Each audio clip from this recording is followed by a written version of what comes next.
एक राजा था और उस राजा को उसके एक बहुत जो प्रिय मित्र था, वो भी दूसरे सल्तनत का राजा था। तो दो राजा आपस में दोस्त थे। तो दूसरे राजा ने पहले अपने मित्र को तोहफे में कुछ दिया और वो तोहफा उसकी जिंदगी का सबसे महत्वपूर्ण तोहफा था, सबसे प्यारा तोहफा था। और उसने उसको तोहफे में 2 बाज दिए और वो बाज बड़ी अच्छे नस्ल के थे। तो राजा को उस तोहफे को मिलकर राजा को बड़ी प्रसन्नता हुई और उसने उसको धन्यवाद दिया कि वेरी गुड यार। और बाज अभी छोटे थे लेकिन उनकी नस्ल बहुत शानदार थी।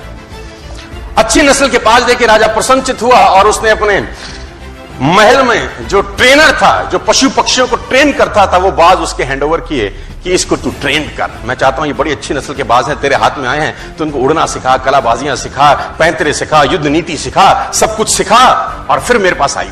तो उस ट्रेनर ने 2-3 महीने उस बाजों पे काम किया और बहुत जबरदस्त तरीके से काम किया। और 3 महीने के बाद उसने राजा को रिपोर्ट किया बड़ी अजीब बात। उसने राजा को कहा, राजा साहब, हालांकि आपने जो बाज दिए थे वो हैं तो बड़ी अच्छी नस्ल के, लेकिन एक प्रॉब्लम मुझको आ रहा है और मैं चाहता हूं आप उसको समाधान करिए। तो राजा ने बोला, प्रॉब्लम क्या है? उन्होंने बोला, एक बाज तो शानदार उड़ता है, मस्त उड़ता है, कलाबाजी भी करता है, जैसा सिखाता हूं वैसा सीखता है, एक साला उड़ता ही नहीं है, हालांकि दोनों अच्छी नस्ल के हैं। तो राजा ने बोला, प्रयास करो। उसने बोला, सर मैंने सारे प्रयास करके देख लिए, मुझको समझ ही नहीं आ रहा कि तकलीफ क्या है।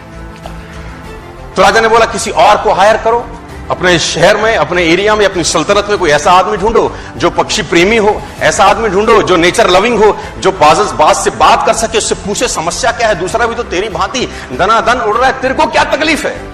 तो उसने बोला, राजा जी प्रयास करता हूं। वो ट्रेनर देश में घूमा और एक व्यक्ति को पकड़ के लाया और उसको जिम्मा दिया कि तू ट्रेंड कर।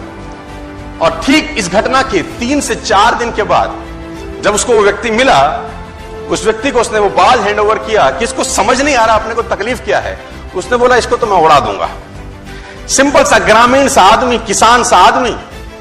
अगले ही दिन राजा उन बाजों को देखने आया तो दोनों के दोनों मस्त उड़ रहे थे।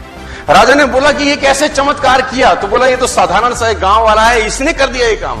तो उसने गांव वाले से, राजा ने पूछा, तूने क्या किया? उसने बोला, मैंने कुछ नहीं किया, जिस शाखा पे बैठा था उस शाखा को मैंने काट दिया, अपने आप उड़ने लगा। I simply just cut the branch। तो कौन सी शाखा पे आप बैठे हो यार? तो मैं चाहता हूं उस शाखा को काटा जाए।